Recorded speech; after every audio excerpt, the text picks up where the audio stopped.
What's up, everybody? It's me, Nathaniel from Nathaniel's Autistic World, and today I'm going to be reacting to my diagnosis story from one of my favorite YouTubers and one of my inspirations in making this channel, Paige Layle.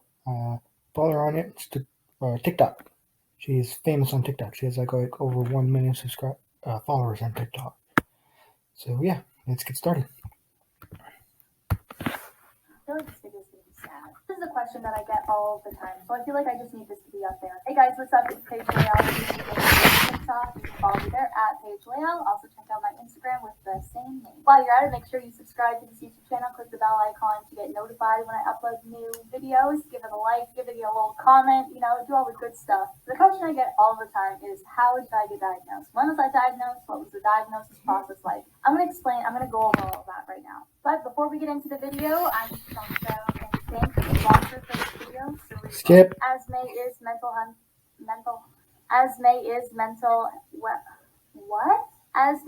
health awareness month. I think this is an awesome company that is doing really great with my followers. With further ado, giving my followers this awesome opportunity that I really hope that a lot of them can utilize. And without further ado, to our regular scheduled programming. Now, every time I talk about this with my followers, which has only been short TikTok videos or TikTok lives, I kind of feel bad. I think I know what you guys want. I think that a lot of you are like, I think I'm autistic. I don't know what the next steps are. And from that, I wish that I could be a better service than I am. But I'm going to talk about it. I'm going to tell you guys about my experience, and hopefully it helps you, and also hopefully, helps you know a little bit more about myself.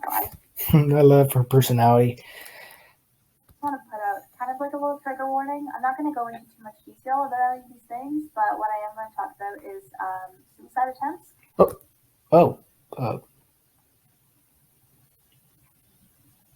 Wow. Okay. And so I want that to be out there. And also I'm going to be talking about the diagnosis process, and that includes talking to doctors and hospitals. So that's a little content warning for y'all. So anyway, we'll get started on my diagnosis process. It was 5.5 years ago.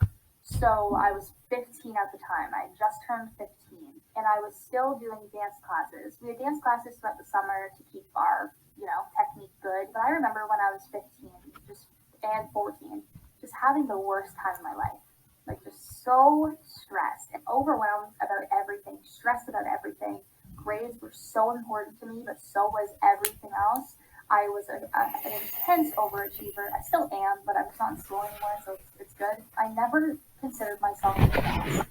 I still don't consider myself depressed.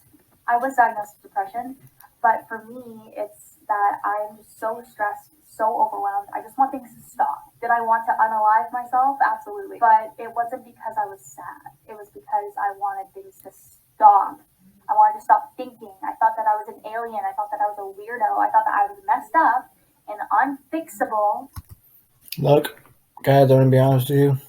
I was the exact same way. Though I did not attempt my life. I thought I was a mess up, unfixable, like a waste of space sometimes.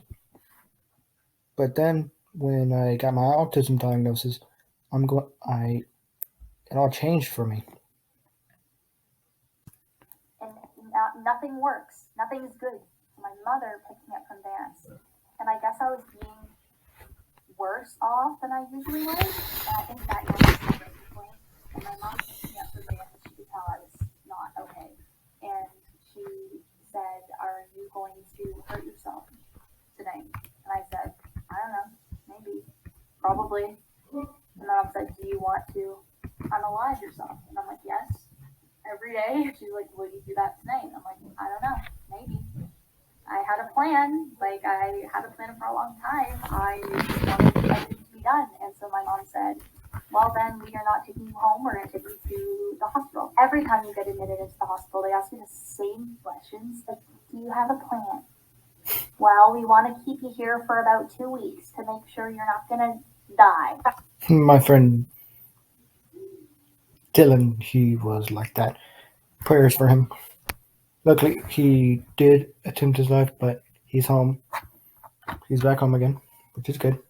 Now I had to talk to a guy named Justin, and I remember his name. He had piercing blue eyes, and he looked like my grade 5 teacher. And he was like, "I'm a psychiatrist, and we're gonna talk about what you're feeling." Honestly, my brain was really fried for most of it, just considering burnout. Looking back on it, I can call it burnout. So I was really stubborn. Suspected that I had anxiety, depression, and OCD, and I figured that sounds good. And then he said, "We want to keep you here at least overnight for observation and to keep yourself safe." And I said, "Get me out of here. I hate hospitals. Hospitals are disgusting, and they don't help you when you're in there for mental health reasons. Like, they don't give you any sheets. They don't give you any pillows. They make you have the light on and the door open with the security guard standing at the door the whole time." I've never been sent to the hospital for mental health issues, so I do not know how that feels. Like, "Oh yes, this makes me really not want to unalive myself. This is perfect. You like barely like have your cell phone. You can have a pen, and I'm a writer. Like, I need to write, and I can have a pen. So I'm going to do down here." And he's like, "Well, are you gonna hurt yourself today?" And I'm like, "I don't know." And he's like, "Hey, if you say I don't know, we're gonna keep you in here." And so I'm like, "Hey, fuck. I promise I'm not gonna hurt myself today." Ugh. Really, I would say anything to get me out of that stupid place. I went home, but this really sparked a big thing for my parents. Like, they were like, "You were obviously not okay, so we gotta figure you out." So we booked an appointment with my doctor. Just so you guys know, I am in Canada, so everything that I received is free for me. Some things like private therapists aren't free, but everything that I went through was free. Which is why getting a diagnosis is also such a privilege, because in a lot of countries, even considering in Canada, if you want to get diagnosed, a lot of the time you have to pay for it, and it's thousands of dollars. And for a slip of paper, for something that you probably already know you have, it doesn't matter that much to people. So Yeah, I don't see a problem with being self-diagnosed with anything. yeah, I agree with that. It costs an arm and a leg to be get through the entire process and through the job trainings and stuff. It's gonna cost a fortune. She's not wrong. As long as you're doing an appropriate amount of research in the right places, I have no problem with it. And if someone does have a problem with it, they just didn't have enough. They didn't have enough acceptance for that community in the first place. That they think that there's like a limited amount that they need to prioritize who they give acceptance to. So anyway, we book an appointment with my doctor, and we talked to him about stuff. Mostly my mom talked because I shut down a lot with authority figures. But he ended up giving me this document to fill out in regards to seeing a child psychiatrist. And I'll always remember that name. I was a psychiatrist. This document to fill out in regards to seeing a child psychiatrist. His name is Dr. David D. Templeman, and I'll always remember that name. I believe he was either from somewhere in England or somewhere in British Columbia, but I do believe he had like a similar accent to mine, so maybe he's from British Columbia. He was not from around here, and so in order to talk to him, I had to meet like a Zoom conference. But it wasn't a Zoom conference because I don't think Zoom like existed in 2015. I had to fill out all these forms, and the forms, like in it said like you had to explain what was wrong with you or why you wanted to see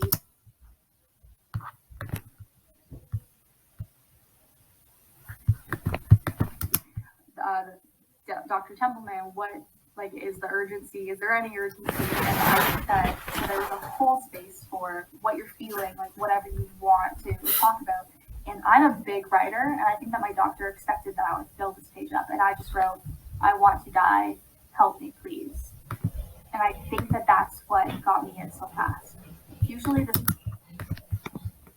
a few months to a few years to have you to talk to a child psychiatrist, but I think that was really severe, especially considering like my typical behavior. My doctor knew that was not okay.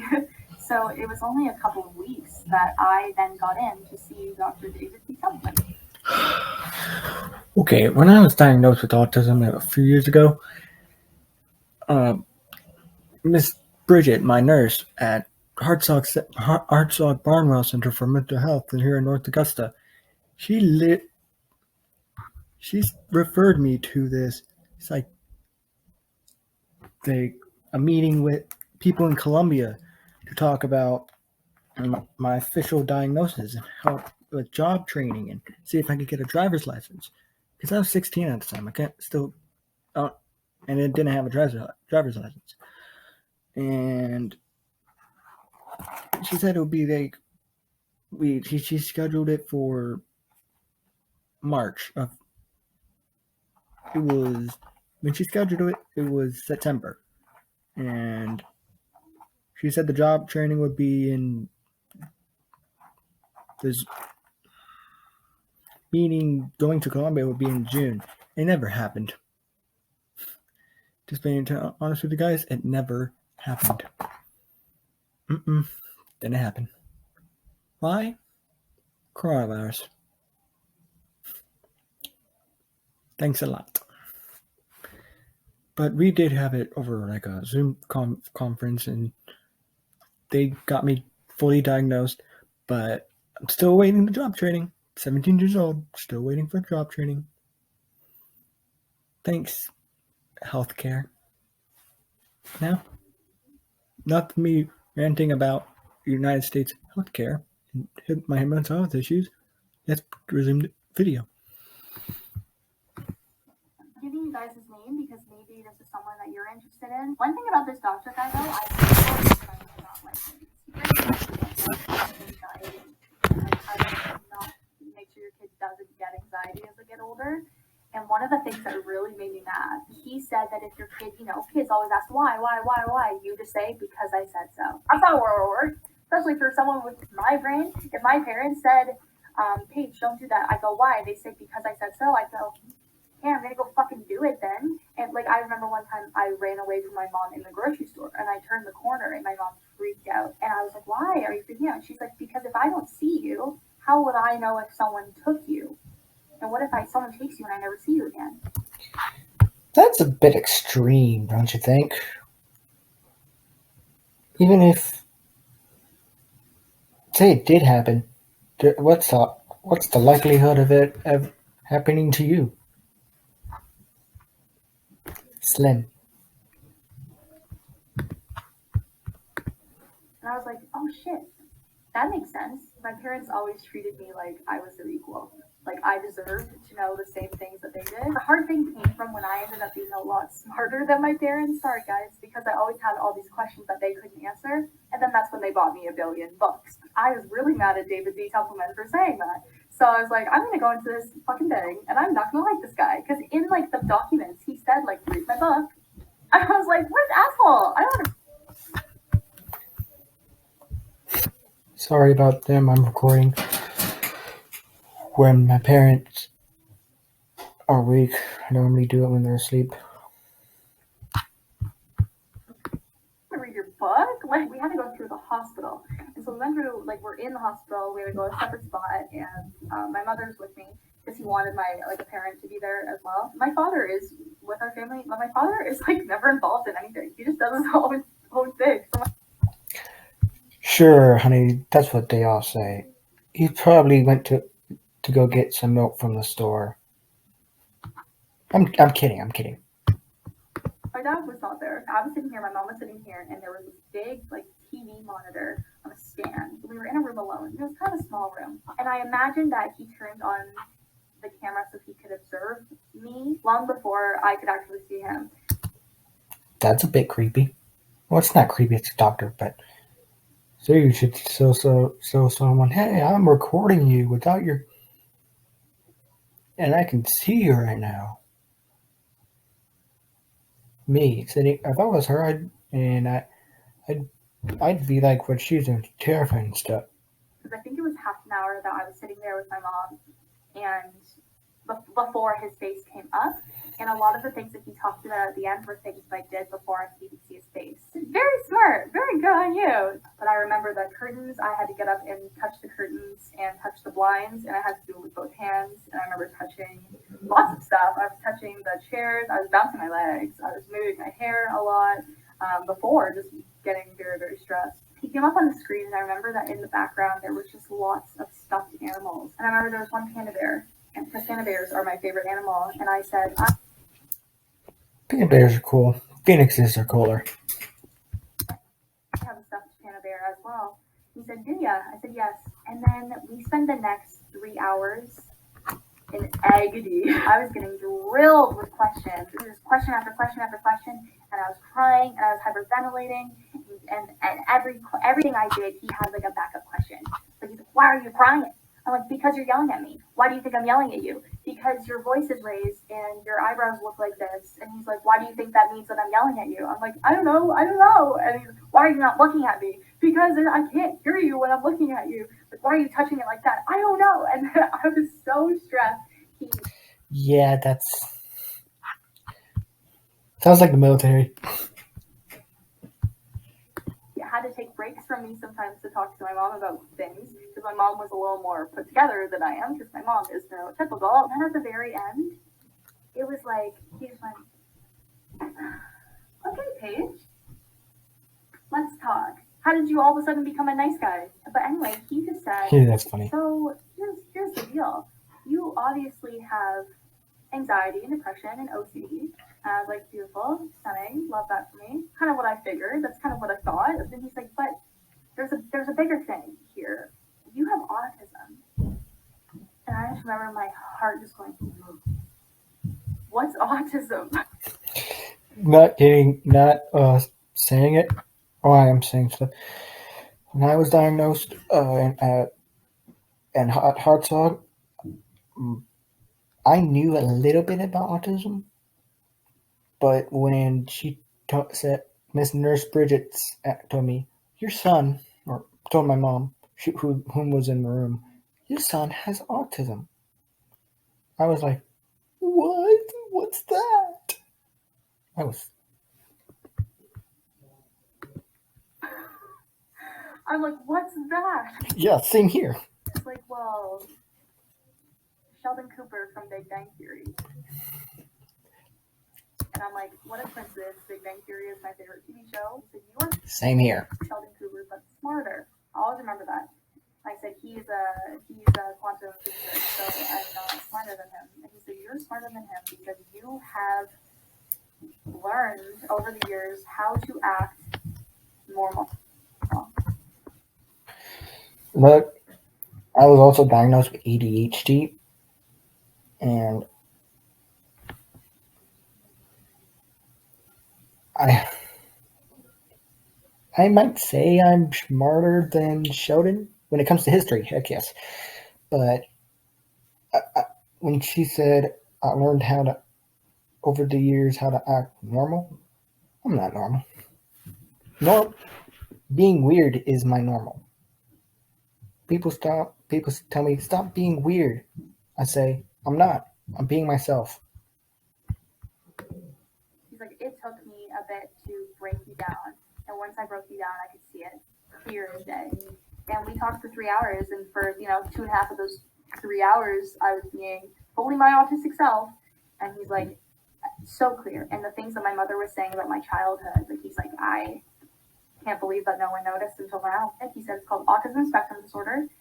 And he said that previously I would have been diagnosed with Asperger's syndrome, which is not in the DSM-5. It's in the DSM-4, and we were using the DSM-5 at the time. But he just wanted to let me know that it's like the smart autism, but autism spectrum disorder is your. If you have autism, or if you're autistic, you are smart. It doesn't matter if you're have Asperger's or anything. For me, I prefer the good. Like for example, I know he's not real, but the good doctor. That's he's autistic. He's a freaking badass. Your diagnosis. But don't feel bad about it. It's cool, girl. You're smart. So I left there with this new knowledge of being autistic, and I was like, "What the fuck does that mean?" I was right. I even stopped at the perfect point. Like seriously. That right after, I really it was a lot. It was a big change. My mom and I cried the whole drive back home, and we just said that we wish that we had recorded what he said afterwards because he spent like a good hour talking to us about what it meant. So we were both like, what does that mean? What do we do?" The first thing I did was I saw my boyfriend that night. My boyfriend at the time, he's not my boyfriend anymore. You'll see why. And I told him, and he said, "Don't tell anybody else." Because I don't want to be known as the guy who's dating the R word. I swear, if I met that guy, I would have punched him in the face. So I didn't tell anybody That's your mistake. for another year and a half. When we then broke up, and then I started telling people, and then that's when I started accepting it. Excellent. Always accept it. You, you're born autistic, you'll die autistic. You just better off accept the fact that you're autistic. It doesn't matter if people call you weird or say you're retarded or call you disabled. It doesn't matter about any of that. It doesn't. What matters is you. And accepting the fact that you are you. A whole year and a half after I was diagnosed to when my boyfriend and I broke up, I was just hiding it. I was not accepting it. I was treating everything like everything was normal. Well, I think that that's normal for you. I knew, sometimes, oh, I'm getting anxious about this thing, but that's okay. I'm autistic, I'm not broken. But then after we broke up, I finally felt comfortable with telling people, and I told my close friends first. They all were like, yeah, that makes a lot of sense. That makes so much sense. One of Uh, when I told my friends that I told them like the day after I got diagnosed, they were like, "Cool." My friend Dylan, I just realized I figured out this a week ago or a couple weeks ago. He has Asperger's syndrome. So yeah, and get that. Yeah, my best friends said, yeah, I know.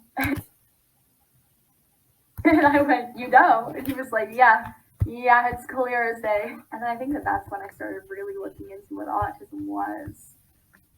that's not for me. I started researching it after after I was diagnosed, which was like in 2018, 2017. It's either those 3 years. I still felt uncomfortable telling the world, and I only told people that were close to me. That makes sense. You don't want to. I can see why she'd be uncomfortable telling the world. Start small and work your way out big. Just because I thought that they could help, and also because of ableism. You get treated so much differently when people know you're autistic. I think I was probably around, I don't know, like when I was in grade 12, that I really started accepting it and figuring it out. The medication that I started taking in grade 11, I was a complete zombie for months. I was doing horribly, like just trying to get used to this medication. I was high for like 3 months straight. Like things would move and shift and morph. And I remember going to see my therapist, and when this was happening, I was like, girl, like everything is moving. She wanted me to sit on the floor and do yoga with her. Yoga's never worked for my autistic brain. They're like, Neither has that. Neither has mine. Yoga sucks. I'm like, no. You know, neurotypical. Sometimes you guys just like don't have thoughts. Like your brains are just empty. Like my brain is constantly going. That I thought Same here. that therapist, and I found out more about autism, and finally let it really become a part of me, and everything kind of made sense. And I remember my mom. I was at the trailer with my mom, and she was vacuuming, and she was like, "I don't know what is wrong with you, but you are acting so much more autistic now than you ever have." Parents just don't understand. My parents did that to me one time. I was actually having a conversation with them and telling them how about that JRC, the Judge Rottenberg Center, that used electric shock therapy or that was deemed torture. And my dad, who was coming inside, he said, "You're acting severely autistic right now." And I'm like, I don't know. I don't think I am. Like, I think this is me. Then that's what I told him. He didn't care. And she's like, no, you're faking it. You're playing it up. And now that my mom and I look back on it, we both know that that was because I finally, I didn't have to mask as much in front of my parents. And so I let myself be more myself. And of Be you. Only you can be you, so you be you. course, at first, I was subject to criticism. But now it's so much better. I had no actual real relationship with anybody except like maybe like close friends I've known for years. You're 16 years old and your mother has no idea who you are. I had to create a whole new relationship with my mom. I'm still working on a relationship with my dad. It's hard. With my brother and be like, this is who I am. All of those years of people that just couldn't tell that I was autistic or didn't know. That's basically the story of how I got diagnosed with autism. I really hope that helped some of you maybe feel less alone. I'm glad I could have that up No, I don't feel now I don't feel alone. on my YouTube page for people to refer back to if they'd like to know. Thank you guys for being here. Thank you guys for watching. Thank you guys for caring. I love you all so much. You guys are so cool. Thank you so much. I love you. Bye.